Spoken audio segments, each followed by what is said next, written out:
Halo sahabat desa, bagaimana kabarnya? Tentu kami berharap Anda semua senantiasa diberikan kesehatan. Dan pada podcast kali ini nih sangat spesial karena kita akan berbincang dengan sosok yang luar biasa yang akan menjadi wajah Sardono Harjo berikutnya. Ini dia Bu Lestina, bagaimana kabar Bu? Alhamdulillah baik Mbak Ajeng. Alhamdulillah. Ya, Nah, ini kita akan mengulik tentang mengenai Gaspro ya. Ibu kan iya, salah satu apa ya istilahnya duta gitu duta. ya. Betul. Duta tentang Gaspro. Nah, tentunya sahabat desa ini harus tahu tentang Gaspro. Tapi sebelumnya kita akan bertanya-tanya dulu. Oke. Sebenarnya Bu Lestina ini siapa dan dari mana rumahnya lah gitu kan. Semua harus tahu kan gitu. Monggo Iya, Ibu bisa disampaikan. baik. Nama saya Lestina. Ya, sehari-hari saya mendampingi Bapak Joko Rustamaji sebagai Pak Joko adalah dukuh Padukuhan Gondangan dan saya membantu kegiatan Pak Joko di masyarakat gitu. Itu Oke. pada pokoknya. Jadi panggilannya Bu Iya, Dukuh gitu. iya, Bu betul. Dukuh Gondangan. Betul, Ya. Jen.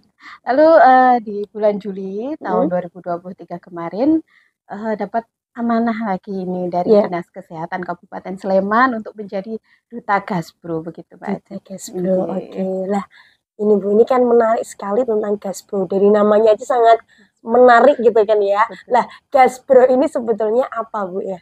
Iya, Gasbro ini program yang diluncurkan oleh Dinas Kesehatan Kabupaten Sleman.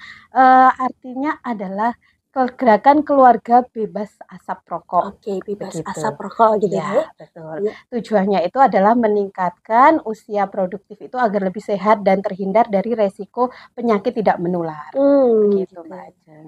Terus untuk kegiatan sendiri dari Gaspro atau program-program yang ada di Gaspro ini, Ya. terutama pada duta sendiri apa Bu Lestina? Kalau Duta Gasbro sendiri punya amanahnya adalah Hmm, menyampaikan tujuan dan program Gasbro ini agar bisa diterima oleh masyarakat begitu Mbak hmm. Ajeng. Jadi mirisnya di Kabupaten Sleman ini 40% keluarga itu masih ada yang merokok gitu. Oke. Lalu 30%-nya itu merokok di dalam rumah. Nah, Hmm. itu ada kaitannya juga nanti dengan stunting begitu. Oh Stunting gitu. di Kabupaten Sleman itu semuanya ada terkait Mbak Ajeng begitu.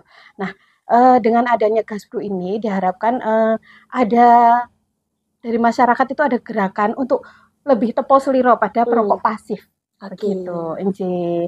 Jadi harapannya bisa menekan angka stunting juga dengan adanya program Gasbro dan penyakit tidak menular itu resikonya kan Hmm. lebih banyak dari rokok itu tadi juga banyak nggih. Itu bisa ditekan loh begitu, Mbak. Oke, tadi terkait dengan program Gaspro sendiri kan memang untuk apa penanganan pada asap rokok gitu. Sebetulnya apa keterkaitannya antara stunting dengan asap rokok ini, Bu? Wah, banyak sekali Ya, ternyata Mbak Ajeng. mm, Setelah kami pelajari, ternyata stunting itu berkaitan dengan asap rokok pertama dari segi ekonomi. Nah, keuangan dari segi untuk yang dibelikan rokok itu tadi bisa juga dibelikan protein untuk memenuhi kebutuhan gizi pada balita itu J. ah, Lalu yang kedua asap rokoknya. Balita yang menghirup asap rokok itu otomatis dia akan menghirup racun. mm, Nah, racun itu tadi otomatis dilawan oleh tubuh para balita, lalu dia menggunakan energi yang seharusnya untuk tumbuh itu digunakan untuk melawan racun mm, dari asap rokok itu tadi. Dan mm. penelitian juga menyebutkan bahwasanya balita yang terpapar asap rokok mengalami kesulitan atau gagal tumbuh kembang pada tulangnya, Oh gitu. begitu, Inji. Berarti meskipun tidak hanya balita berarti ya Bu, ya, Iya, ketika di dalam kandungan pun juga betul, sangat mempengaruhi sangat untuk pengaruh. ibu hamil gitu Inji, terkait Gaspro. iya. Terus apa saja Bu kendala atau selama perjalanan menjadi duta Gaspro ini bagaimana? Duta Gasbro itu kendalanya otomatis pertama adalah menyampaikan Ya. program ini pada Heeh. para perokok itu nih. Ya harapannya memang perokok itu bisa full untuk meninggalkan kegiatan merokoknya, tapi itu Iya. juga sesuatu yang sulit ya. Lalu kami harapkan aja memang kita tidak muluk-muluk, Mbak. Iya, Harapannya adalah para perokok itu bisa toleransi pada orang-orang di sekitarnya. betul. Yang utama adalah keluarganya. Hmm. Tidak merokok di dekat anak, itu yang pertama. Tidak merokok di dekat lansia. Lalu tidak merokok juga pada orang yang memang ada penyakit bawaan seperti itu, karena akan memperparah. Oke. Nggih, Jadi memang kita mesti karena beratnya harus memberikan edukasi itu ya Bu betul. ya Nggih. terkait bagaimana penggunaan rokok terutama dalam rumah gitu ya. Nah, ini yang menarik lagi kenapa kok kita harus berpodcast dengan Bu Lestina karena tidak hanya berkecimpung dalam duta gas, Bro. Nah, beliau ini juga merupakan sosok yang mensukseskan program bank sampah yang ada di Gondangan, betul nggak Bu? Nah, itu barangkali bisa disampaikan karena Jogja ini yang lagi problem adalah di masalah sampah. Iya, darurat sampah di Jogja. Darurat sampah. Makanya kita penasaran bagaimana cara Bu Lestina ini mengelola sampah dan melalui lembaga apa sehingga sampah yang ada di Gondangan ini bisa dikelola dengan baik. Ya, monggo. Ya, itu untuk di Gondangan sendiri, kami mulai peduli sampah itu alhamdulillah setelah mendapat amanah tahun 2020 menjadi salah satu dusun sampel untuk kegiatan lomba hatinya PKK. Hatinya PKK itu singkatannya halaman asri, tertib, indah, nyaman, ya. Dan itu ada kaitannya untuk pemanfaatan pekarangan dan juga pengolahan sampahnya. Nah, otomatis saya sendiri terjun langsung Mbak Ajeng di lapangan. Ternyata masyarakat minim sekali ya yang kita lihat itu untuk pengolahan sampahnya luar biasa belum tersentuh ya istilahnya ya perlu sekali untuk didorong dan diedukasi. Setelah itu kami lakukan pertama adalah bank sampah. Bank sampah mendirikan bank sampah itu untuk agar masyarakat setelah memilah sampah, setelah kita ajak memilah sampah, tahu bagaimana sampahnya harus disalurkan. Nah, yang ingin saya tekankan di sini mendirikan bank sampah itu kan kemarin pada takut karena tidak punya lahan. Betul sekali tempatnya ya Bu ya. Tempatnya, lalu harus bagaimana menampung sampahnya.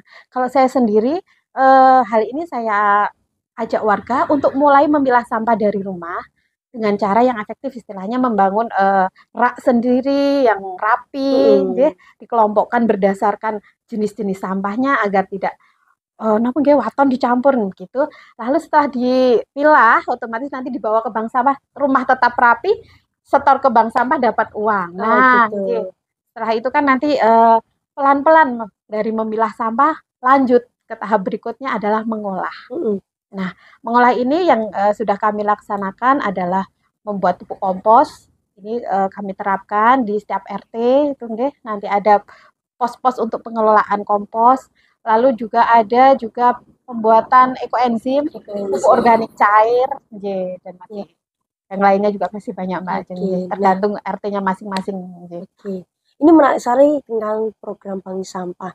Lah, mengapa kok ada kepikiran untuk membuat bank sampah ini? Bagaimana dari awalnya itu inspirasinya dari mana Bu Lestina? Iya, bank sampah itu kan hanya ada di Indonesia. Nah, itu luar biasanya itu kultur kita gotong royong itu pasti ada kaitannya dengan bank sampah.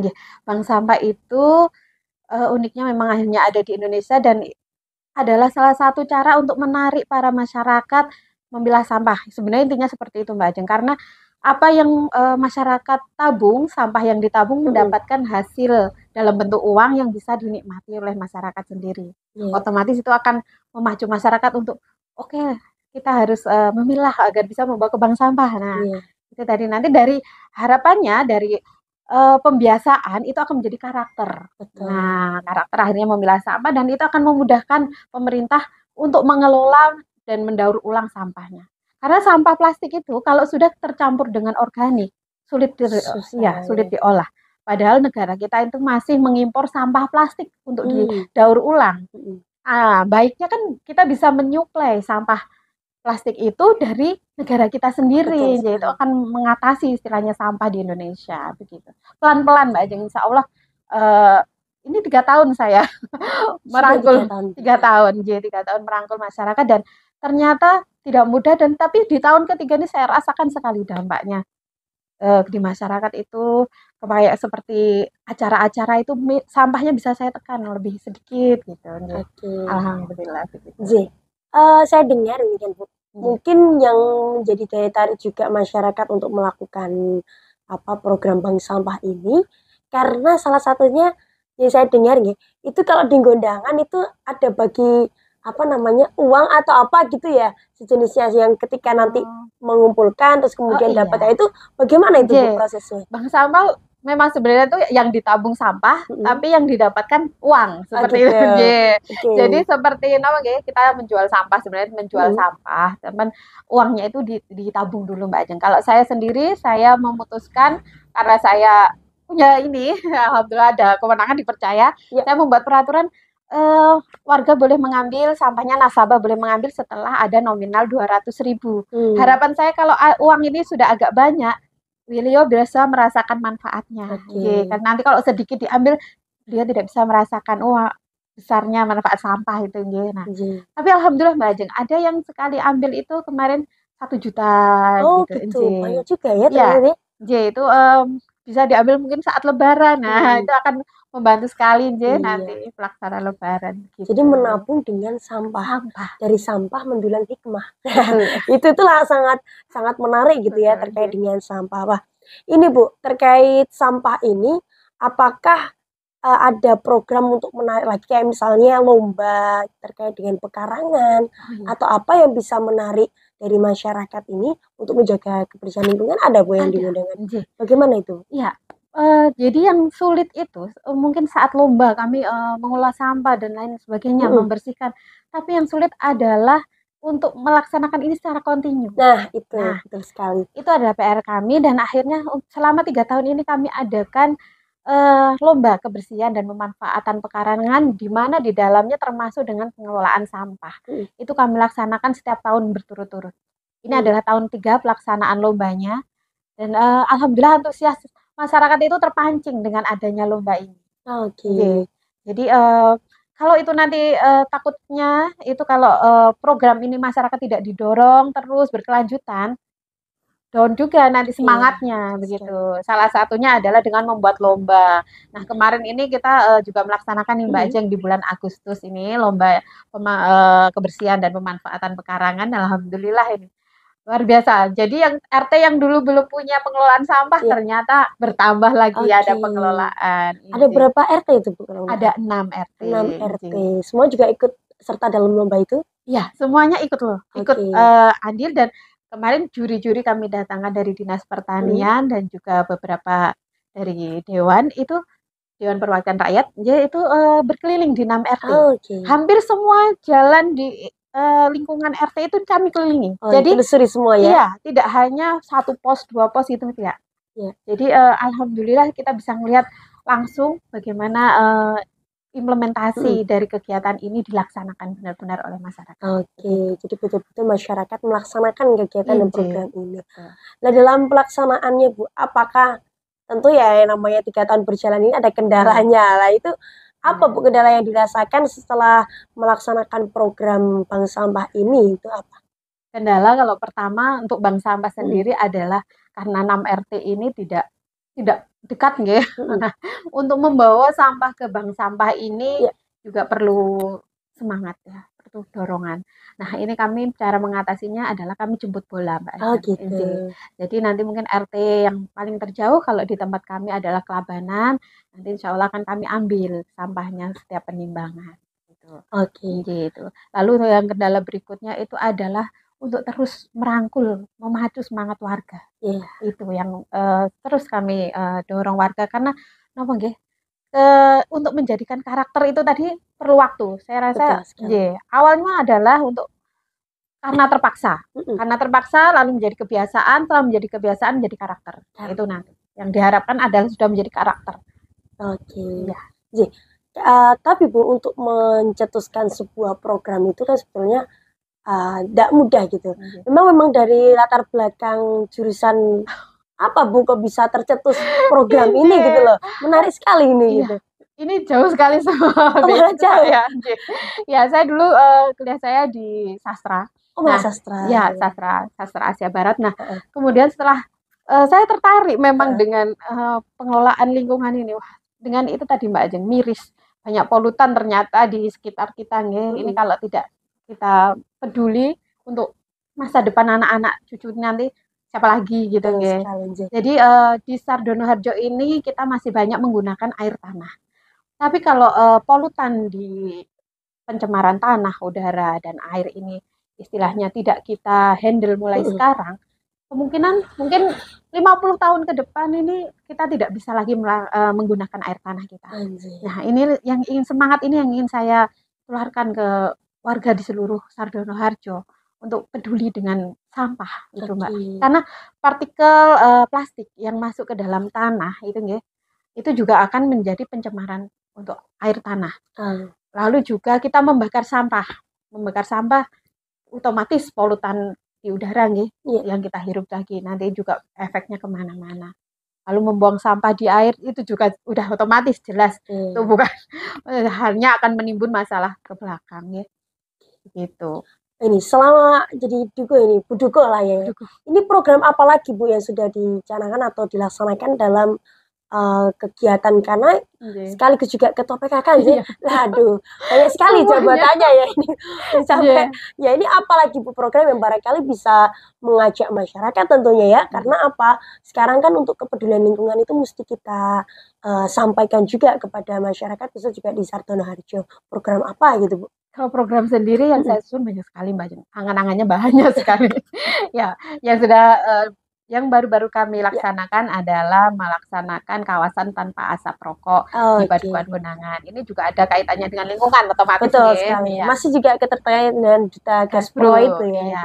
Ya, ini jadi kami Sewu ini Pak Lurah mendahului Pak Lurah. Jadi kami membuat peraturan dulu di tingkat padukuhan, yaitu dengan melaksanakan program saya namai Mas Moko. Mas Moko itu apa Pak Anjumani? Masyarakat menolak asap rokok. Oh gitu, Mas Moko. Ayo Mas Moko di mana? Iya, ya Mas Moko ini sebenarnya tidak muluk-muluk Mbak Ajeng. Pertama tidak menyediakan asbak di ruang tamu. Oh gitu. Karena ruang tamu otomatis itu masuk dalam area rumah ya. Nah itu diharapkan jangan sampai dalam rumah itu ada asap rokok, karena partikel asap rokok itu akan menempel di tembok, di sofa gitu. Jadi yang menghirup mungkin nanti istrinya, nah itu bahayanya nanti. Nah, lalu yang kedua adalah dengan tidak merokok di saat pertemuan. Lalu yang ketiga menjauhkan asap rokok dari anak-anak dan lansia. Dan itu berjalan di Gondangan ini. Alhamdulillah 6 RT sudah menyepakati, dibantu dengan jaga warga dan LPMD. Iya. Ini bukan pekerjaan yang mudah loh untuk mengajak tidak merokok di saat kita berkumpul gitu kan. Tapi berhasil di Gondangan. Luar biasa sekali. Terus apalagi Bu program yang sangat menarik untuk menjadi inspirasi kita? Tentunya persambahan Mbak Ajeng. Untuk persambahan ini ke depan insya Allah kami ingin menyediakan ini untuk sampah B3. Jadi yang belum ada di Padukuhan Gondangan ini adalah pengumpulan untuk sampah B3. Karena sampah B3 itu belum banyak diketahui ya sama masyarakat. B3 itu termasuk puntung rokok. Gitu. Puntung rokok itu kebanyakan dibuang sembarangan ya. Padahal itu luar biasa, racun yang ada di filter rokok itu kan semuanya ada di situ. Jadi B3 itu diantaranya apa saja Bu? Puntung rokok, baterai, lalu obat-obatan yang kedaluarsa itu termasuk B3. Lalu seperti aki, charger itu masih banyak mengandung B3. Nah, itu kalau deposit boxnya itu untuk sampah B3 itu masih jauh. Kalau di paling dekat ini ada di Kota Baru. Lalu di TPS 3R kami juga bekerja sama nih dengan Brahma Muda Didayaan. Jadi untuk warga yang setelah mengolah sampah kan ada sampah residu tuh. Residu yang tidak bisa diolah dan tidak bisa disetor di bank sampah, itu saya anjurkan untuk berlangganan di sampahnya di TPS 3R Brahma Muda. Karena ada di Sartono Harjo, nah, karena nanti yang mengolah adalah TPS. Tapi untuk yang deposit box yang B3 ini yang belum ada. Jadi saya ingin mengadakan deposit box yang khusus di Padukuhan Gondangan agar nanti yang mengambil dari Dinas Lingkungan Hidup langsung. Begitu. Berarti ada kerjasama dengan TPS lainnya yang Brahma Muda tadi. Iya, betul. Seperti apa Bu yang maksudnya tidak bisa pakai kaca gitu nih? Kaca itu masih bisa diterima di bank sampah. Jadi rata-rata itu hanya ini aja sih Mbak, baterai. Lalu elektronik. Elektronik itu juga termasuk B3. Karena nanti ada ini apa? Listrik, dan itu kalau ada pasti ada kimianya itu nanti. Nah, itu yang tidak bisa istilahnya TPS 3R kayaknya belum memiliki. Untuk pengelolaannya belum. Memang harus di-store ke DLH. Berarti ini merupakan program berikutnya untuk program jenengan terkait dengan B3. Sampah B3. Sampah B3. Bahan beracun berbahaya. Yang tidak bisa langsung diolah dari TPS. Iya, tidak bisa. Dan mirisnya di masyarakat kita kan puntung rokok itu dianggap hal yang biasa. Padahal impactnya itu dicampur jadi satu dengan sampah ya. Iya. Itu yang harus kita share ke warga. Iya. Edukasi ke masyarakat. Oke. Berarti tadi ada program terkait dengan penggunaan rokok di lingkungan ya. Betul. Kemudian tadi juga sudah berhasil gitu ya. Oke. Kemudian juga ada tentang sampah, Oke. termasuk dengan B3, sampah yang akan menjadi program. Ada lagi, Bu? Atau sementara itu? Karena ini, jadi yang satu lagi ini baru wacana saya, Rencana gitu ya. rencana, tapi perlu saya bahas lagi ke depan, yaitu tentang program untuk pencegahan stunting ini. Oh, stunting. Selain dari Gasbro, jadi kebetulan di padukuhan kami sudah terverifikasi ada 2 balita yang stunting, dan itu aduh sedih sekali, Nah, tidak hanya di padukuhan saya lihat data dari Puskesmas Ngaglik 1 itu ternyata beberapa padukuhan lain juga ada yang stunting. Nah, ini kalau di padukuhan saya sendiri, ini saya ingin untuk stunting ini mungkin nanti ada edukasi khusus untuk keluarga, khususnya ibunya, lalu penyediaan makanan tambahan untuk keluarga itu. Jadi paling tidak itu nanti dibantu oleh warga masyarakat juga. Saling bahu-membahu tentunya. Tidak bisa kita berjalan sendiri tentunya, ketika bersama-sama akan lebih kuat gitu ya. Bu, ini sebagai pesan gitu kan, karena ini masyarakat Sardonoharjo sangat tertarik tentunya, agar lebih tertarik lagi dengan program jenengan, barangkali ada pesan yang hendak disampaikan untuk masyarakat dan sahabat desa. Baik, Ibu. Pertama ingin saya sampaikan adalah mengenai program peduli lingkungan ya. Pertama adalah monggo seluruh warga Sardonoharjo kita mulai dengan memilah sampah. Hal utama memilah sampah itu karena apa? Kita langganan sampah itu akan lebih mudah bagi para pengelola untuk mengolah sampah kita dengan cara sampah sudah terpilah dari rumah. Nah, selanjutnya yang kedua adalah program yang saya ampu, yaitu dari Gasbro. Saya berharap untuk seluruh warga Sardonoharjo kita saling toleransi pada perokok pasif, untuk tidak merokok di area pertemuan, kita tidak merokok di dekat anak-anak, dan juga saat ingin merokok di sebelah orang, kita permisi dulu apakah ada orang tersebut berkenan kita merokok begitu. Jadi semoga harapan saya sih KTR di wilayah Sardonoharjo bisa segera dapat perkal, begitu ya Pak Lurah. Kalau Gasbro sendiri ada jargonnya nggak, Bu? Ada. Apa itu jargonnya? Kalau jargon biasa cuma keluarga sehat bebas asap rokok. Oke, kalau gitu bisa lah kita sampaikan. Gimana, Bu? Gasbro, keluarga sehat bebas asap rokok. Oke, tepuk tangan untuk Bu Lestina, luar biasa. Ini sangat memberikan informasi dan juga memotivasi masyarakat tentunya di sahabat desa semuanya. Harapannya program ini senantiasa diberikan kelancaran Ibu, agar bisa memberikan kebermanfaatan untuk masyarakat baik undangan Sardonoharjo. Terima kasih Bu Lestina atas waktunya. Iya, semoga nanti kita bisa berjumpa lagi dalam episode berikutnya. Terima kasih sahabat desa. Assalamualaikum warahmatullahi wabarakatuh.